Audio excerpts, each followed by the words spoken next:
Hello children, welcome to Hindi class. In this class, we will start the lesson Udanpari P.T. Usha. Children, all of you open your textbook. I will read the lesson. Part now Udanpari P.T. Usha. किससे कहानियाँ सुनना हम सभी को अच्छा लगता है। इनसे हमारी कल्पना शक्ति का विकास, मनोरंजन और ज्ञान में वृद्धि होती है। प्राचीन काल में तो शिक्षा का माध्यम ही किस्से कहानियाँ हुआ करती थी। गुरुकुल में आचार्य किस्से कहानियाँ सुनाकर जीवनोपयोगी शिक्षा प्रदान करते थे। आज के इस दौर में भी दादा दादी, नाना नानी या घर के बड़े बुजुर्ग कहानियाँ सुनाते हैं। कभी राजा रानी की, कभी पंचतंत्र की और कभी परियों की। इनमें से परियों के किस्से बच्चों के मन को भाते हैं। सोनपरी, लाल परी, सुनहली परी, न जाने कितनी परियां हैं, परंतु ये काल्पनिक परियां हैं। हाँ, इन सब से अलग एक और परी है उड़न परी। उड़न परी का नाम सुनते ही हमारी नज़रों के सामने पीटी उषा का चित्र उभर कर आ जाता है।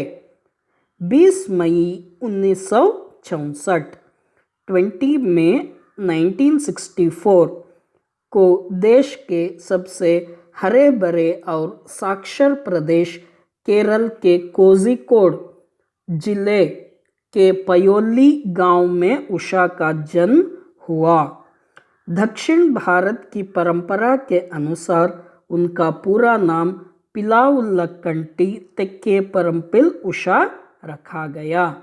बचपन से ही खेल के प्रति उनका विशेष रुझान था। किस्से कहानियाँ सुनना हम सभी को अच्छा लगता है। We all love to hear stories. इनसे हमारी कल्पना शक्ति का विकास, मनोरंजन और ज्ञान में वृद्धि होती है। These increase our imagination, it increase entertainment and knowledge. प्राचीन काल में तो शिक्षा का माध्यम ही किस्से कहानियाँ हुआ करती थी।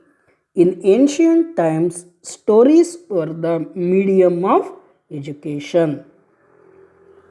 गुरुकुल में आचार्य किस्से कहानियाँ सुनाकर जीवनोपयोगी शिक्षा प्रदान करते थे।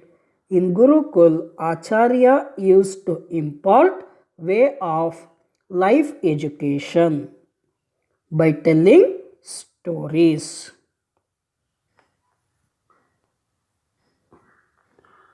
आज के इस दौर में भी दादा दादी, नाना नानी या घर के बड़े बुजुर्ग कहानियाँ सुनाते हैं। Even in this times, grandparents of the household tell stories. कभी राजा रानी की, कभी पंचतंत्र की और कभी परियों की। Sometimes of the king and queen stories, sometimes of the panchatantra stories and sometimes of the fairies. इनमें से परियों के किस्से बच्चों के मन को भाते हैं। Stories of the fairies are liked by the children. Sonpari, लाल परी, सुनहली परी, न जाने कितनी परियां हैं, परंतु ये काल्पनिक परियां हैं। Sonpari, Lal Pari, Sunhali Pari don't know how many fairies are there, but these are imaginary fairies. हाँ, इन सबसे अलग एक और परी है उड़न परी. Yes, there is another one fairy, that is उड़न परी. उड़न परी का नाम सुनते ही हमारी नज़रों के सामने पीटी उषा का चित्र उभर कर आ जाता है. उड़न परी, फ्लाइंग फेरी. उड़न परी का नाम सुनते ही हमारी नज़रों के सामने पीटी उषा का चित्र उभर कर आ जाता है. As soon as we hear the name of Udan Pari, P.T. Usha's picture emerges.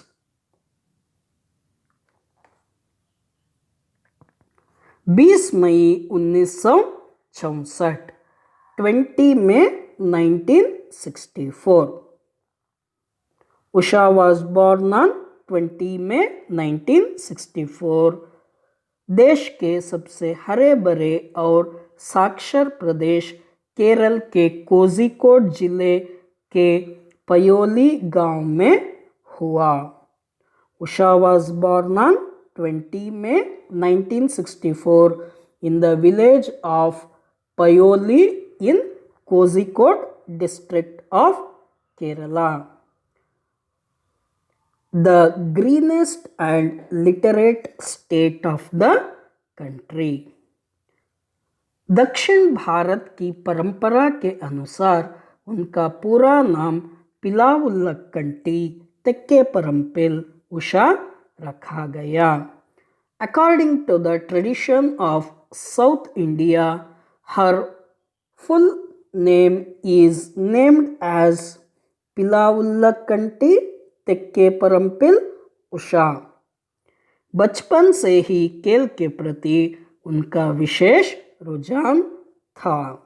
She had a special interest towards sports since childhood. Children, we will continue the lesson in the next class. Thank you.